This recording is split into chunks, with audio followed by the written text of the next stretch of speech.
Yo, what's up mga Kadoy TV Sports? Mabilisan lamang po ito ang ating topic na dyan na Ginebra at Converge. Okay. Ano ang mangyayari mamaya? Okay. Sino ang gusto nyong manalo? Comment na po kayo dyan. At mga pa-shoutout. Bago po yan, salamat po na sa ating mga minamahal na subscribers, followers sa Facebook. Malapit na po tayo mag 10k, no? Back naman mga boss. Ganoon din po sa ating YouTube, ha? Nako, stagnant tayo. Ilan na lang inaantay natin, no, mga boss? Ha? 60 na lang, 20k na. Kaya mag-subscribe na po kayo. Okay? Road to 20k. Baka naman, mga boss, no? Okay. Dito na tayo sa ating gustong pag-usapan. Alright? Na Ginebra versus Converge. Ano bang mga inaasahan dyan? Of course. Parehas pong gustong makabalik ng dalawang ito. Maka-rest back, no? Okay, kasi nga natalo ang Converge sa kanilang kalaban San Miguel, no? Sayang, untik na nila yon, no? Tapos ang Ginebra naman, isa ring sayang. Lamang na sila 5 minutes. 'Di ba? Last 5 minutes sila lamang tignan po natin kung paano re-rest back. Okay? Sige, unahin na natin na sa barangay. Nakita po natin na kahit natalo ang Ginebra, nandun yung chemistry yung tinatawag natin. Yung advantage talaga nila. Okay? So, if you're going to see, no, yung stat sheet, no? Stat sheet.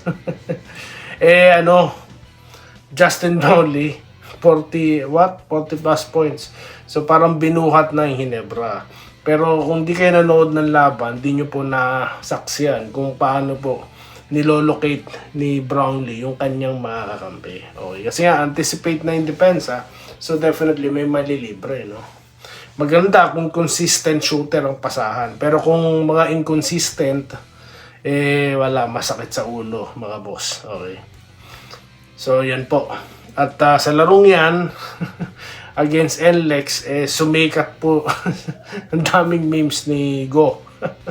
So, I'm expecting Go to come back strong here. Bakit? Ito na, papasok na po tayo sa Converge. Kasi po mas kailangan po, no, yung improvement ni Go. Okay, so wala na pong mabagal na recovery. Kailangan bilisan niya to. Kasi nga, Twin Tower ng Converge ang pinag-uusapan. Okay, Aranya, si Mr. Araro. Di ba may nagbigay sa kanya ng ng moniker na ganyan, Mr. Araro.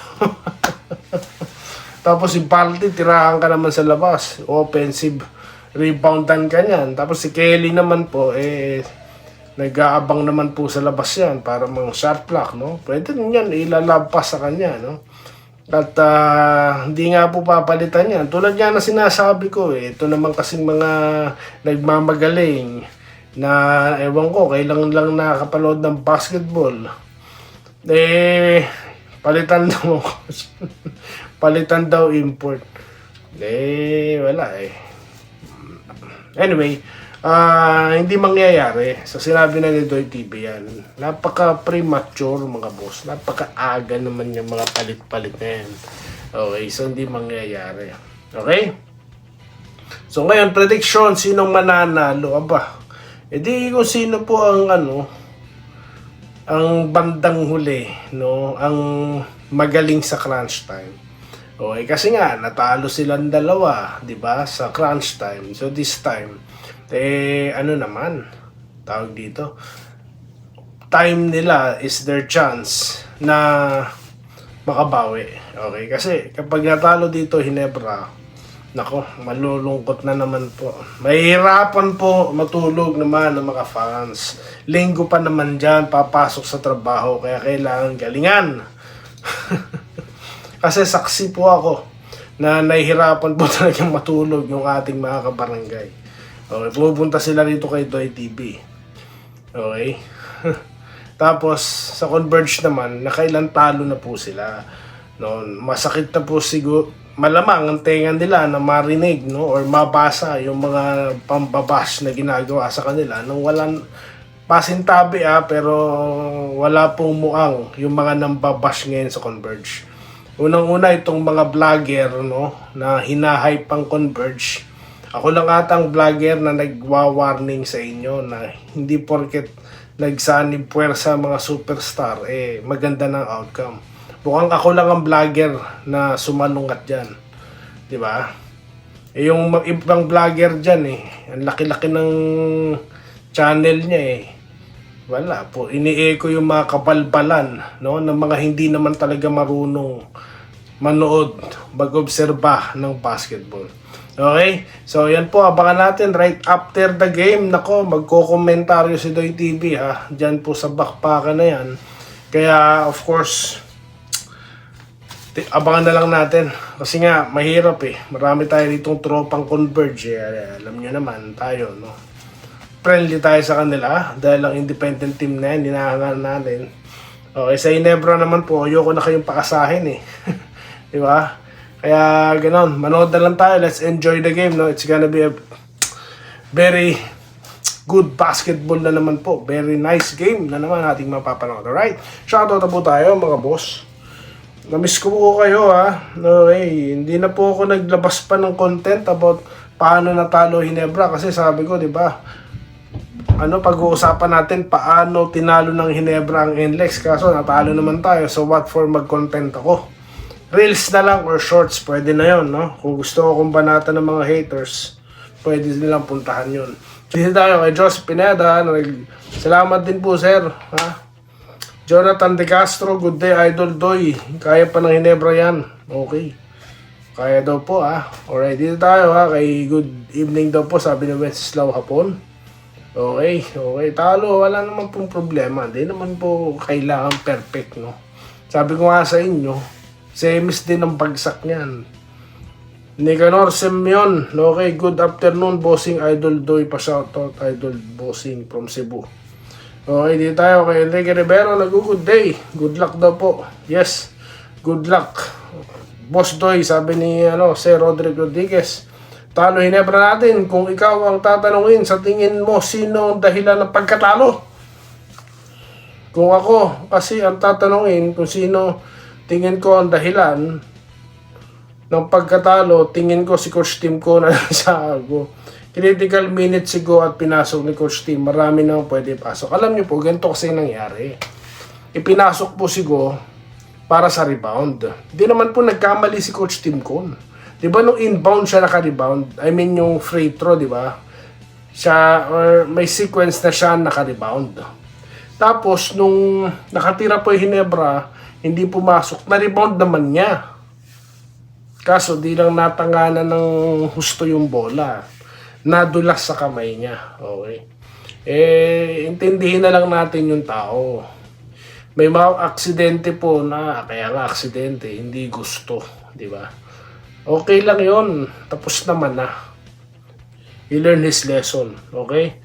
Romel Sales, nag-good luck, NSD, Ginebra natin, Idol Doy, ilista na yan.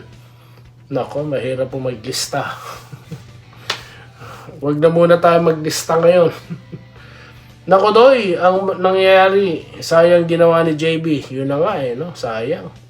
Hindi naman po siya isa ko nagpatalo, unang-una, last 5 minutes lamang po sila ng 6. Sorry. Hindi sila nakascore, no? 'Di ba? Tignan niyo naman po, pinagkukumpara sa mga memes ng Facebook itong si Bolik at si Scotty. Mga wala yatang muang itong mga pumupuna kay Scotty. Hoy, kayo mismong nasa Pilipinas, galing ng surgery yan.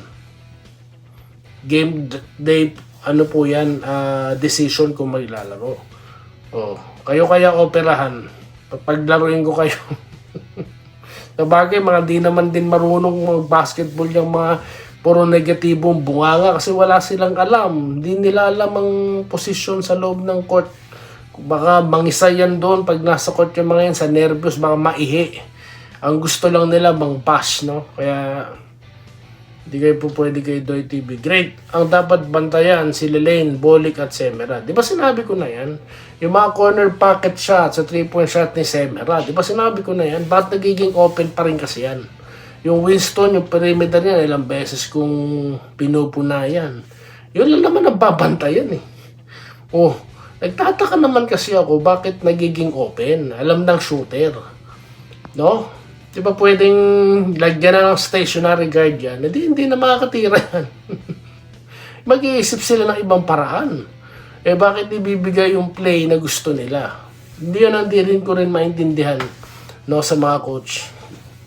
Alam nilang shooter, iiwanan open, katulad ni, sino ba yung naiwan nilang open? Sa Converge, di ba, nung natalo sila San Miguel, iniwan nila shooter, pinaka-shooter sa history ng PBA, di po ba? Si Lassiter. O bakit open yun? Yan hindi ko maintindihan, sa totoo lang. Promise, no? Pinipilit ko po intindihin. Yes, alam ko na nasa flow ng depensa, hindi may iwasang may ma-open. Pero bakit? Kaya nga di ko maintindihan bakit shooter pa may iwan. So yun lang po yun, no? At yung mga tinira po naman ni Bolik no nakaraan, laban nila ng NLEX, talagang talagang alam mo yun, siguro talagang pinractice niya na talaga yun. At kahit naman po sa Gilas napapanood natin yun no, hindi lang siya magaling, hindi lang siya shooter sa PBA, sa Gilas nagpakita po yan Hindi po ba? So yun lang po, no, si Shawnee Winston nabanggit niya na eligible pala yan. Aabangan natin. Okay, aabangan natin kasi mga shooter sila. Yun ang kailangan sa international competition. But anyway, siya nga pala, ewan ko kung napansin nyo lang, ang pangit nung nagko-commentator doon, no, sa, sorry lang po ako, prangka lang po ako. Masyado pong maraming chismisan, no? Yung dalawang nagko-komenta, sana hindi yun ang mag-commentator mamaya sa laban ng Ginebra. Sa totoo lang, gusto ko panoorin yung laban po ng San Miguel at ng TNT. Nababagot po ako dun sa dalawang commentator na yun. Sino ba yun? Okay lang magkwentuhan, pero sandali lang po yun, no? Mabilis lang po yun, katulad po ng ginagawa ni Kinito Henson.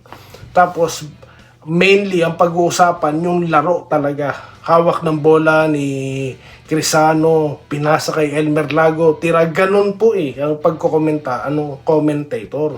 Pag time out at on kayo, doon kayo magchismisan. Hindi yung nagbabasketball.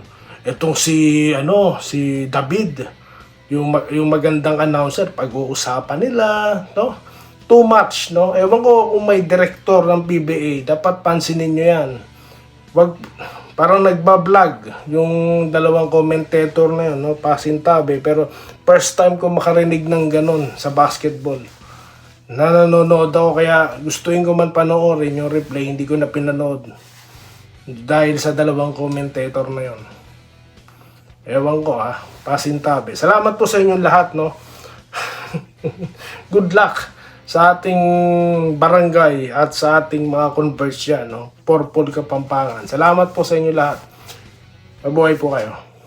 Salamat po sa panonood. Subscribe na para sa mga susunod na basketball at boxing videos.